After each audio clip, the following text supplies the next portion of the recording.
Welcome, Moka Lantum. Thank you so much for being here. Moka's in town all the way from Kenya. He's an alumnus of the Harvard School of Public Health, where I got my doctorate degree, and I'm so delighted to be hosting him here at the Yale School of Management to talk to my class on innovation and entrepreneurship in public health. Thank you, Moka. Thanks, Teresa, for having me. Delighted to be here in New Haven. Delighted to be here at the School of Management. It's very exciting. It's a beautiful campus. Yale is pretty cool. A lot of energy, and you can feel the executive power, the all the folks thinking about entrepreneurship. It's so good to be here. We're delighted to have you. So let's start by telling us quickly the story of how this all started and how did you end up working in health IT and medical distribution in Kenya? Well, my story is one like most social entrepreneurs. It's one of very humble beginnings where, you think you know a lot about healthcare and then you get on the ground and it's a very different picture. So you're a medical doctor. I'm a medical doctor, that's correct. And you have a PhD in pharmacology. And a master's of public health. Master's in healthcare management, right? And so I was doing my internship at the Harvard School of Public Health, and this is 2011. And I chose to work for my practicum in Kenya. And during a site visit... Are you originally from Sub-Saharan Africa? I'm from Cameroon. Yeah, and so Kenya was a new environment for me. And I was visiting a rural hospital, and I saw one morning, about 8 o'clock in the morning, I saw this little baby, 6 months old, with the mother, the grandmother, and the father. And I said, oh, wow, what's going on? It turns out that the baby had a severe meningitis, and I prescribed the medicine for them. This was a very strong antibiotic. We didn't have it at the local dispensary. The mother went 15 minutes down the road and couldn't find the medicine. She went to the local district hospital 30 minutes down the road. She didn't find the medicine. And later on, she got to the general hospital in the bigger city, and that was already 1 o'clock in the morning. So 5 hours had elapsed between when we prescribed and when the mother found the medicine. It turned out that the mother didn't have the money to purchase the medicine. So she had to leave the big city, come back all the way to the village, and then get money and go back. And by which time was 8 p.m. 12 hours delayed, severe meningitis for a 6-month-old baby. At that point, I said, what kind of system can we build to solve that problem? So that was the founding moment.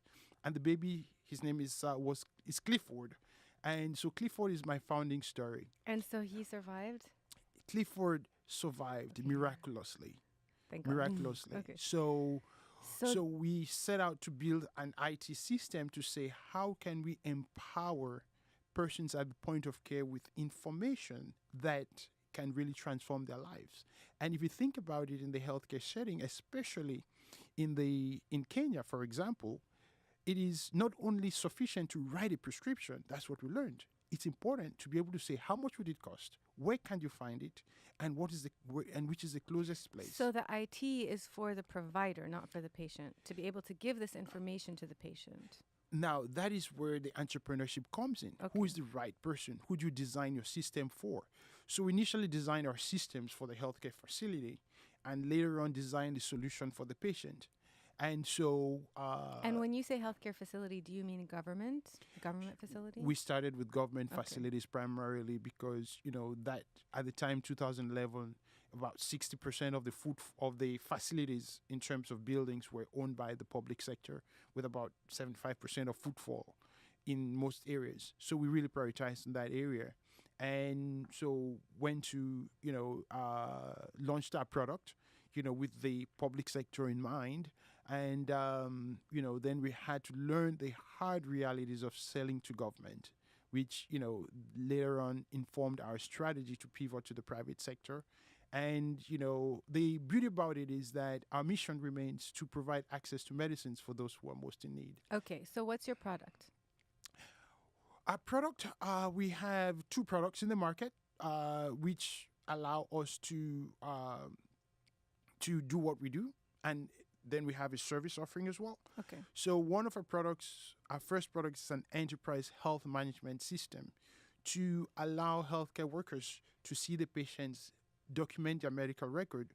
But what we are mining in real time is the inventory, such that the drugs that are available in the facility are visible to the public authorities to know what's out of stock or what's in stock. Got it. Our second product, iSecure, is a mobile app that allows the patient to know the price and availability of products in the closest pharmacy. That's a pure mobile application play. And our service is to say, can we create a system whereby persons, especially in rural areas with chronic diseases, can go for consistent checkup, and then we keep track of their medical histories and deliver medicines to them in their homes. That way, persons with chronic diseases, especially the elderly who are 65 years old, walking on sticks, don't have to walk 3 to 4 miles. They're hypertensive, they're diabetic, walking with a walking stick to come get their medicines. We say that's not acceptable. So we redesigned the whole delivery system, our distribution system, where we get their medical histories on our technology platform. It reminds us when services are due, and we go out to their homes and give them medicines. And that is working really good. Okay, so you started off by creating this enterprise management system for the health facilities, and then took it a step further to create an app for patients to also have information on where to find medication and healthcare and the costs. Right. And then tell me more about how you created these rural hubs to serve the population directly, and why you pivoted in that direction. Well, what we realized is that for us to improve our conversion rates on the mobile application, we needed to create our own provider network. And so we started looking at different modalities for generating prescriptions in the rural areas. There was a dearth of prescribers, and if there were prescribers, their sense of the formulary was limited, and also converting them to become digital adopters was a little bit of a challenge. So we figured, let's build our own network. And so we started from the ground up. And that's really what allowed us to build the hubs. And we learned from the process what we need to put in place to make our product stick with the market. So you have to educate the patient, you have to prescribe, and you have to make the medicines available to them in an affordable way. So that led us to actually setting up the hubs. You know, we didn't have a plan initially to own facilities in rural areas, but by product design and based on the optimal market fit, we figured that that was the best way, and that is working for us. So in each area, we serve about 200 to 400 diabetics in a catchment area, and that gives us a pretty decent return rate on average per month for the chronic patients. And we're able to give them medicines for an average of, $5 per member per month, which is a pretty good basis for remote areas. Okay, so I'm going to ask you a question I struggle with a lot and I don't have the answer to, and I would be surprised if you did. I just want to hear your thoughts on this, and do you struggle with it? Because in social entrepreneurship in general, not just Sagitarix, your company, but when I do research on is social enterprise a model to deliver primary care, for example, I get a lot of pushback on, are you trying to create parallel systems? Isn't the goal to strengthen the government facilities? Why are you competing with them? And so I don't have the answer to that. I think that you could argue for both sides, and it's not clear on what ultimately is the best way to reach the Sustainable Development Goals and whether there's more than one pathway to strengthening the health system. How do you feel Sagitarix, your company, strengthens the health system? Are you competing with the public health facilities, or are you complementing them? Sure. That's a fascinating question, and we could talk about it for a long time. Yeah. So I try to keep it really to the point. I believe that entrepreneurship at its core has one function: to optimize the use of time, the use of talent, and the use of treasure in a way that benefits the masses. So based on that definition, it leads me to two lines of thought. The first line of thought is that most governments are not set up to optimize the use of resources in a way that benefits the masses, simply because they are just not, that's not their core role. Now, we have to bear in mind that the global health agenda has shifted significantly. Government used to be the primary provider of healthcare in most markets. Right now, in the African market, most of the healthcare is being provided by the private sector. So the question is, I think things have shifted. And the path to scale is not necessarily through partnership with government. Government sets policy, builds capacity, but really the operations, in my opinion, is something that the private sector can contribute to. And I think the proof is in the pudding. That's what we're seeing. Now, from my perspective as an entrepreneur and a social entrepreneur, our objective is to design new health delivery models. If you think about the current model, is that governments and the big programs have set up hospitals. And that means for every disease condition, the patient must come to the hospital for care. The associated cost of, first of all, educating that person to come, the cost of transport, and the time spent alone add more to the cost of healthcare than we are willing to accept. And so the notion of building hospitals and allowing people to come is clearly proving to be a little bit of a misfit for chronic diseases, where somebody has to be on top of their game every month. So we cannot expect people with lifestyle diseases to be going to big hospitals every month for care. So our role is to say, can we develop new distribution models whereby we can guarantee quality, we can guarantee cost, convenience, and efficiency in delivery? And that is what we're trying to do. And so with our hubs, they are located in the community. Anybody can go there every morning for your blood glucose test. It would cost you less than $1. You get your medicines reliably every month. And we're using technology to monitor your glucose levels without the need for a bigger endocrinologist to be on premise. And so we are able to, first of all, save the patient time, save them the cost of transport, and give them a reliable access to medicines. We're able to move product from manufacturer directly to the community. And so they are experiencing 30 to 40% savings on their medicines. That is the role of entrepreneurship. That is the role of the private enterprise, to disrupt markets and create opportunity for consumers. And I think we're not competing. We're actually strengthening the healthcare system and almost leaving governments to focus on the acute infectious conditions which require big dollar initiatives such as the HIV epidemic or the malaria epidemics or maternal and child health. I think that's really where I think government continues to play a very significant role. But when you're looking at chronic conditions or episodic care that requires very focused interventions, clearly, I think the private sector has an edge. So you really see a role for chronic disease management and public health prevention for the social enterprise sector. Absolutely. It makes business sense as well. I think we can also think about it from an entrepreneurship perspective, where chronic disease means, you have, when you acquire the customer, you have the opportunity for repeat visits every month, which is pretty much good for any business, where you can have a certain amount of repeat traffic compared to acute conditions where, you treat the person and then you have to go, you lose them after the treatment episode is over, or maternal conditions where once as the mother delivers, now she's off, to her business and won't be back until another 2 years or 3 years maybe. So chronic disease is good for entrepreneurship in that perspective, if you think about it. It's also good because the kinds of medicines that we're looking at for chronic diseases could range anywhere from $1 to $1,000, right? So there is a margin play. If you think about it for the antiretrovirals really, the maximum range is $1 to $2 per treatment. It's almost given for free. So there's really no margin play for entrepreneurship. You cannot take antiretrovirals from the public sector and sell to the patients. That's not allowed, and that's not ethical. So what is shaping up is NCDs is a very good way for us to innovate new business models and make sure that people have access to medicines.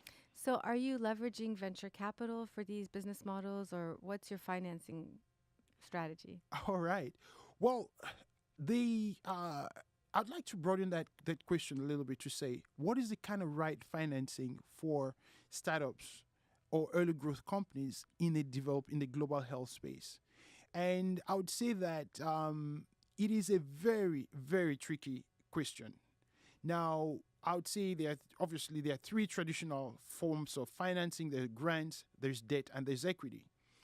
What we see on the grant side is that the grant side is great to help you develop your business model, really work hard to demonstrate evidence of impact. But the risk is that if you're dependent on grants, you get into the so-called innovation dilemma, where you're always pitching your idea for the next innovation challenge. And so you're never really maturing your product. You're always trying to re-innovate and re-engineer just to get the next grant. So you kind of have to define, when do you stop really looking at grants as a way of innovating your idea and use it more for capacity building. Then you go to debt financing. Debt financing, the equation is very straightforward. Do you have collateral against which you can get money and service the debt on schedule? So if you're not having a recurring revenue stream, don't touch debt. But I would say debt is one of the underutilized instruments in the market. Most of us as social entrepreneurs cannot go to banks because we don't have collateral, especially companies that are in the IT space, where the local banks do not recognize IP, intellectual property, that is. So we have a funding gap from grants into the bigger pool because we have very little access to debt capital. And now when you go to the equity markets require you to demonstrate a certain guarantee of return. And that guarantee of return means that you have a pretty optimized product fit and a pretty optimized product, and a strong market fit. Very few companies can get to that phase of guaranteeing product, quality, and market fit. And I would say the reality of a gap in financing is absolute and is relative. Absolute in the sense that, yes, debt financing is very difficult. And that means if we can't leverage debt financing, we cannot access the equity markets in a timely manner. And so you have the tendency for people to leapfrog from grants to equity, and you don't see any successful exits in the market. So we have a lot of work to do. Now, we certainly have to also call on our friends in the VC world to really think about the market a little bit differently. I usually say we don't want equity partners to think like bankers. You know, bankers are folks that really work on trust and personal relationships when they're lending. At the end of the day, that's what it is. Now, if you have the equity markets behave the same, then it's really just this. It really limits what happens in the market. So what we are experiencing is that the companies that end up getting equity funded in the African market, in the Kenya market, are companies that don't necessarily have the right product or the right product fit, are those that have the relationships with the VC ecosystem. And so we see a lot of non-Kenyan or non-African entrepreneurs get the money for VC. So there's all this talk about financing social impact in Africa, but it's not really financing local companies. It's not really financing. So you'd see 95%, or so recent publication, 95% of the venture-financed startups in Kenya are non-Kenyans, are owned by non-Kenyans. And so that really speaks to the notion that, you know, it's still really driven by trust. It's still driven by strong personal relationships with the VC ecosystem. And, you know, we're inviting VCs to come to the market and really ask some of the more basic questions. It's like really show us your product fit and show us your customer experience. That's really what they should be investing in, you know, and really kind of feel less tempted to invest in the horse, you know, if you get what I mean. You know, we're getting people investing in the horse. That's okay, you know, but we really want people to invest in the market. That means put money where there's a catalytic effect. Right. Don't necessarily get stuck in your mission. We also see saying, oh, well, we want ventures that don't work in Nairobi. We want those that work in the rural areas. We want folks that are working in the bottom of the pyramid. Have an agenda. So they have an agenda, and that creates, there's no viable product sometimes when you look at it, when you use those filters. And so you have a lot of capital seeding, but there's a so-called appearance of not enough deals, viable deals, Moka, I wish I could interview you all day. Thank you so much for being with us here today. Really delighted to be here, Teresa, and always a pleasure talking with you. Thanks. We're going to head to class. Thank you for joining us. My pleasure.